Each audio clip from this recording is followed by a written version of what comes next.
Hi guys and welcome to MotorBeam. Hey Parth, I just want to know one thing. You've asked me to get the Kiger over here and that's the Altroz. Why? I'm in the market for a petrol automatic car. My budget is 11 lakh rupees on road. I'm trying to figure out what to buy, a premium hatchback or a compact SUV.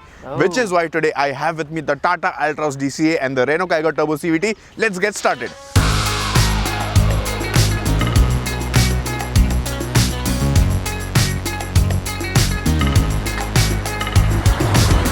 In terms of size, both of these vehicles fit into the sub 4 meter segment, which is why the Renault Kiger is just 1 millimeter longer than the Tata Altroz, while the Tata Altroz is just 5 millimeters wider than the Kiger. In terms of height, the Kiger is taller than the Altroz by 82 millimeters. The wheelbase of both the cars is also very similar. In fact, the wheelbase of the Altroz is longer than the Kiger's wheelbase by just 1 millimeter.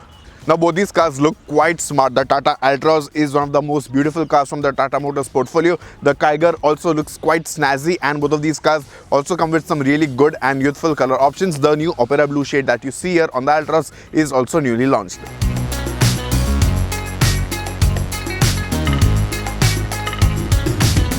The Tata Altroz DCA is the new kid on the block right now, so I'll start off by driving the Altroz. Now this car gets a 6-speed wet clutch DCT, and this is paired to the 1.2-litre naturally aspirated Revoltron engine, making 86 PS and 113 Newton meters. Now Tata has been testing the DCT version of the Altroz since a really long time now, and we were actually expecting the automaker to offer this gearbox with the I-turbo engine, but unfortunately that is not the case, at least for now, because for now this gearbox is offered only with the NA engine. But of course in the near future we might see a more performance oriented version of the DCA. As of now the gearbox is smooth, but it is not very quick with its shifts. Somehow I feel that it could have been made a bit more smoother. The experience could have been slightly better, but yeah, it is not a bad gearbox at all. It is good, but yeah, there is some room for improvement. Talking about the performance, well, the 1.2 Revoltron engine has never been exciting enough. It has been an average commuter, and same is the case with the Altroz DCA. Of course, the automatic one is better than the manual one in terms of drivability,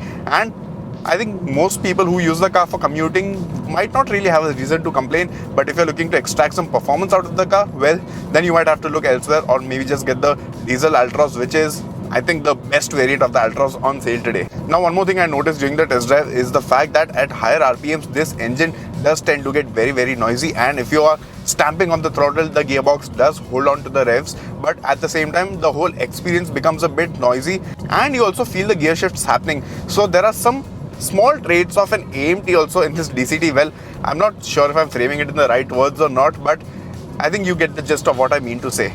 Apart from that, no complaints about the Tata Altroz at all. In terms of driving dynamics, this is a brilliant car. It has those mature car manners. It actually feels like a big car when you're driving it out on the highway. It feels so stable even at speeds well above the ton. And I think the Altroz, it actually feels so European in the way it drives. Yeah, so the handling is very good, the steering is well weighted, it offers good communication to the driver, and again the ride quality is also top notch. If we talk about the fuel economy, well, the MID is showing 9.3 kilometers per litre right now for the DCA, but again we have been pushing the car a bit, so in day-to-day scenarios you might probably get 10 to 11 kilometers per litre in the city and probably 14-15 out on the highways. But yes, we'll do a proper mileage test soon when we get the car for longer duration and tell you more about that. Meanwhile, right now Daniel will tell you about the rear seat comfort of the Altroz. From my perspective, the ride quality of the Altroz is very nice. However, there is one thing that's lacking a bit, that is the horizontal movement for the passenger is quite a bit, because there are no other people sitting here, but the space there is there for 3 people at the back row. However, there's one more thing which I don't like, and that is the under thigh support over here. But the cabin feels very airy. The windows are very nice, very spacious, and the best thing about the Altroz is getting in and getting out of the car, because the doors open 90-degree wide. That said, this feels like a comfortable place to be on, and if I'm not on the driving seat, I like to be here.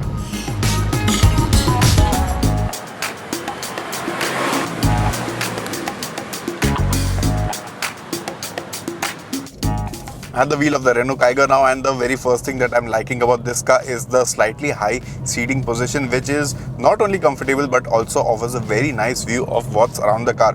But one more thing that I noticed is that the windows on this car are a bit smaller than that of the Tata Altroz. Now talking about the mechanicals, well, the Tata Altroz gets 3 engine options: naturally aspirated, turbo petrol and a diesel. Well, this car gets only 2 petrol engines. There is no diesel on offer at all. The first engine on this car is a 1-litre 3-cylinder NA unit, making probably 72 PS and 96 Newton meters. But what I'm driving is the turbocharged variant, which makes 100 PS of power and 160 Nm on the manual and 152 Newton meters on the CVT, which I have with me. Now this engine offers pretty decent performance. It is punchy, and again, it is not very exciting, but it does offer very good drivability, and the smooth CVT gearbox just adds to the overall appeal of this car. The gearbox is very smooth. In fact, it is one of the smoothest automatics below ₹12 lakhs. So no complaints on the drivability front with the Renault Kiger as well. The Renault Kiger also offers 3 different driving modes. You get Eco, Normal and Sport modes. Well, in Eco mode, the car does feel quite sluggish and there's no punch whatsoever. While in Normal mode, you get a decent blend of drivability and fuel economy. While in Sport mode, you get this sense of urgency from the car and it accelerates pretty briskly in that mode. Of course, when you talk about actual fuel economy numbers from this car also, you can extract probably 9 to 10 kilometers per litre in traffic and around 14 out on the highways. At least that is what I have managed to extract from this car. I've been driving this car since the last 4 months, and yeah, apart from the drinking habits, I don't have any major complaints with the car as such. Now again, in terms of handling, I feel the Tata Altroz is a better handler than the Renault Kiger. The steering of the Tata Altroz also offers much more feel and communication. The one on the Renault Kiger feels slightly incommunicative. Apart from that, the high-speed manuals are again good on both the cars, but again, it is the Tata Altroz which feels more mature, more consistent and more confidence-inspiring. Braking performance is decent on both the cars. The ride quality is good on the Renault Kiger, but it is better on the Tata Altroz. And now Dhanil will tell us about his rear seat experience. This car, the Kiger, definitely has better headroom and better under-tire support, but the thing is that, as Parth mentioned, it feels very claustrophobic because of the smaller windows, and for the passenger it curves over here and it gets even smaller, so not as comfortable on that part. But the seats are very nice. The ride quality is pretty good too, not the best like Altroz, but then again this feels very stable. There's a little bit of vertical movement but no horizontal movement as such, and seating 3 over here won't be a problem at all. As a passenger, I would like to be here, but because this is a Kiger, I would like to be on the driver's seat because the doors don't open 90-degree wide and getting in and out might be a bit of a challenge. But since this car is not too low, it is just okay.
Time to check out the audio system of the Tata Altroz, because we all love good music, don't we?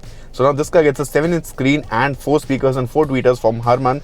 The quality of the screen isn't all that great. It could be better. The fluidity needs a lot of improvement, but the sound quality is something to watch out for.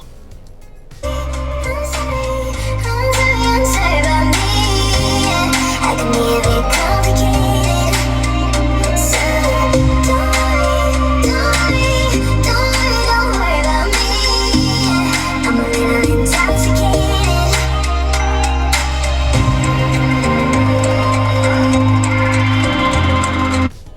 I think the sound quality is just brilliant, one of the best in this price segment for sure, and you will really love cruising to the beach in this car. But yes, the reverse camera of this car also needs some improvement. The quality again is a bit on the inferior side. Let's check out the Renault Kiger now. Time to check out the audio system of the Renault Kiger. Now this car gets an 8-inch screen. Again, you get 4 speakers and 4 tweeters from Arkamis, and the sound quality, well, let's check it out. But the quality of the screen is slightly better than that of the Tata Altroz. Even the quality of the reverse camera is better on this car.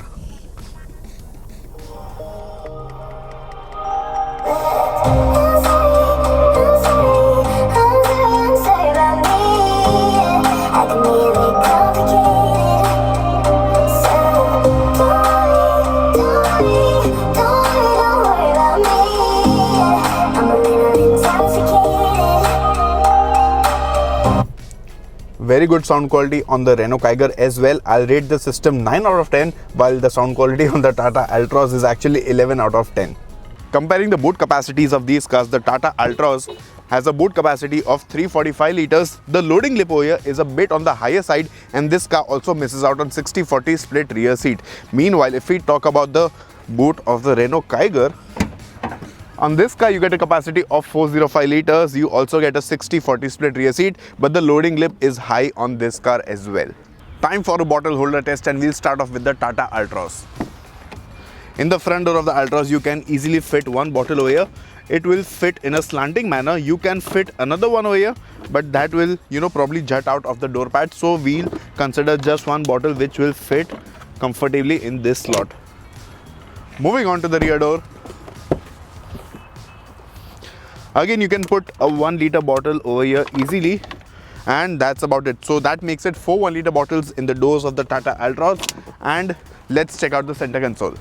In the center console of the Tata Altroz, you can put 1 bottle over here, 1 bottle over here. So that makes it a total of 6 1 liter bottles in the cabin of the Tata Altroz, and probably 1 bottle in the glove box also. Bottle holder test with the Renault Kiger. 1 liter bottle fits here very easily. You can try and squeeze in a second one, but it won't be a very tight fit. But yes, I think we can manage. Let's try it out.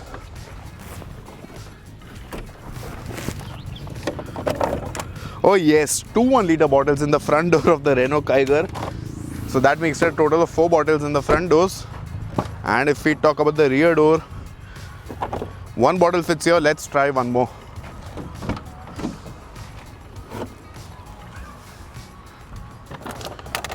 Okay, this is a tight fit, so I'm not considering this one. So 2 bottles in the rear doors and a total of 4 bottles in the front doors. 6 bottles done till now. Let's check out the center console. So in the center console of the Renault Kiger, you get this cupboard thing over here, and it is quite big. So you can put 1 bottle, you can put 1 more bottle, and you can squeeze in 1 more small bottle. So that makes it a total of 2 plus 2, that is 4, 4 plus 2, 6, and 7, 8 bottles done till now, and 1 bottle in the glove box also.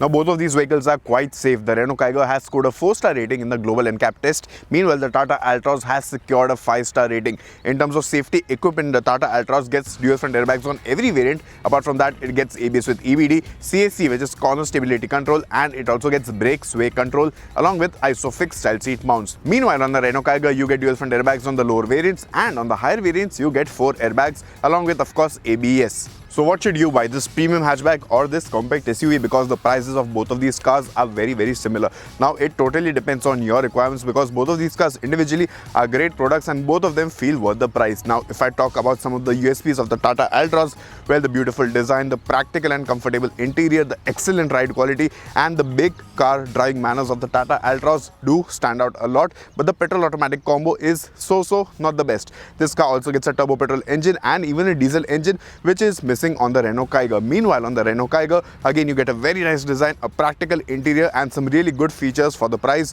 Meanwhile, the petrol automatic combo is also really nice. So yes, these cars offer a lot of things. These cars are value for money. Which one would be your pick out of these two? Let me know in the comment section below. My personal pick would be the Renault Kiger Turbo CVT. Thank you guys for watching this video. I'll see you in the next one.